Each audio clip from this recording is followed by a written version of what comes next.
नमस्कार, आदाब। मैं हूं मोहम्मद इमरान और आप देख रहे हैं जय हिंद जनाब। बोलचाल की भाषा में हमेशा कहा जाता है पुलिस गुंडागर्दी कर रही है। कहा जाता है पुलिस को गुंडागर्दी का लाइसेंस मिला हुआ है। ये सब आम धारणा है, लेकिन इस तरह की धारणा पर यदि हाई कोर्ट टिप्पणी कर दे तो उसको एक और मजबूती मिल जाती है। दरअसल ताजा मामला इलाहाबाद हाई कोर्ट का है, जिसने पुलिस को कड़ी फटकार लगाई है।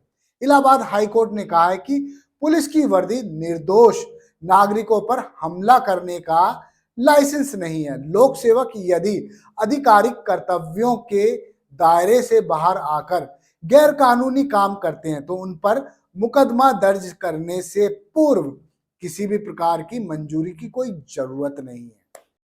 ये टिप्पणी करते हुए कोर्ट ने आवेदक पुलिस कर्मियों की उन पर दर्ज मुकदमे की संपूर्ण कार्रवाई रद्द करने वाली मांग की याचिका को खारिज कर दिया। यह आदेश न्यायमूर्ति राजबीर सिंह की पीठ ने अनिमेश कुमार और 3 अन्य की अर्जी पर टिप्पणी की और फैसला सुनाया।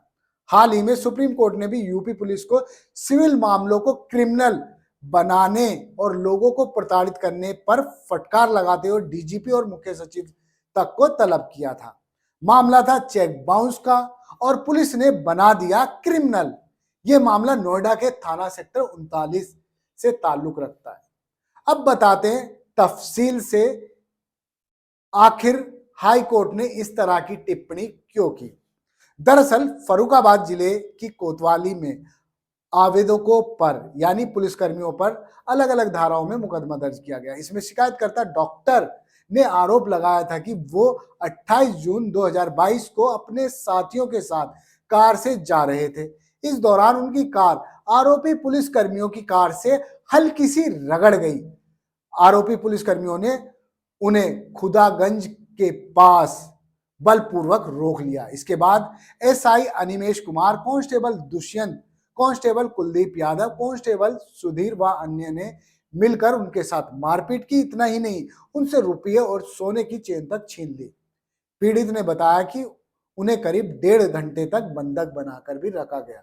अब आरोपी पुलिसकर्मियों ने जनवरी 2024 में पारित सम्मन आदेश सहित पूरी कार्रवाई रद्द करने की मांग करते हुए हाई कोर्ट का दरवाजा खटखटाया था। पुलिसकर्मी की ओर से वकील ने दलील दी कि उन पर कराया गया मुकदमा गलत है।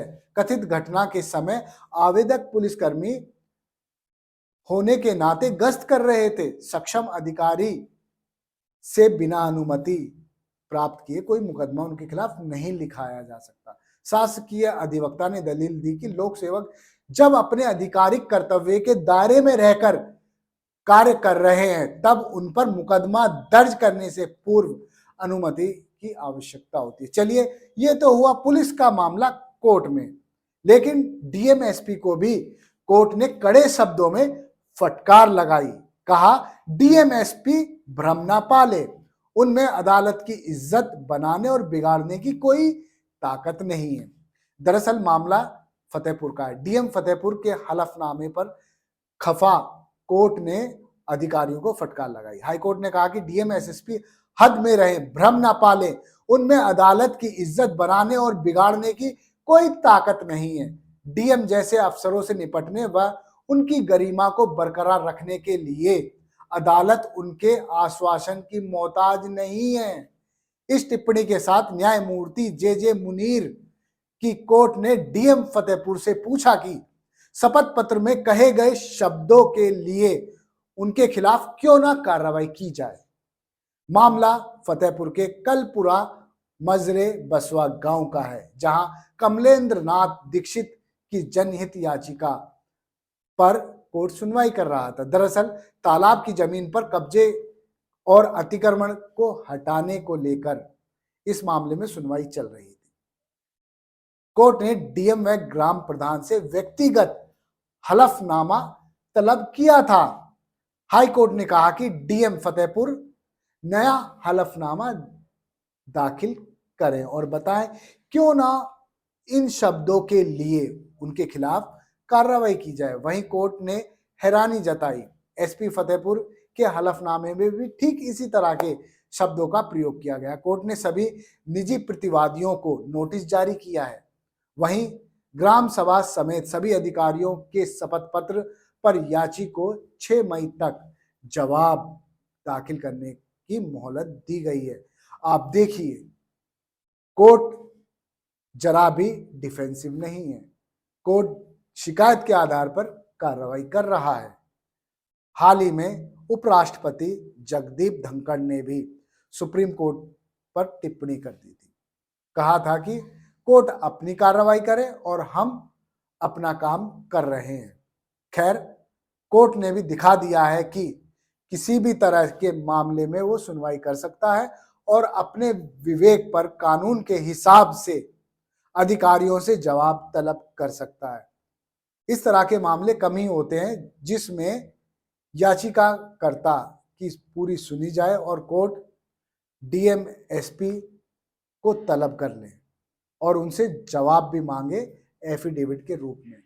और पुलिसकर्मी जो अपने पर आरोप लगने पर, अपने खिलाफ मुकदमा दर्ज होने पर, उस मुकदमे को रद्द कराने के लिए हाई कोर्ट गए थे, जिसमें उन्हें सजा भी हो सकती है। उस पर भी कोर्ट ने स्पष्ट कह दिया कि हम इस मुकदमे को खारिज नहीं कर सकते।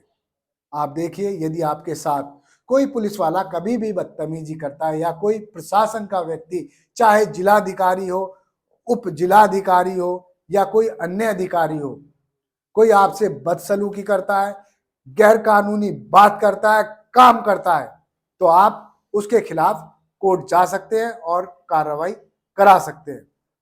धन्यवाद। आप देखते रहिए जय हिंद जनाब। चैनल को लाइक और सब्सक्राइब करना ना भूलें। जय हिंद।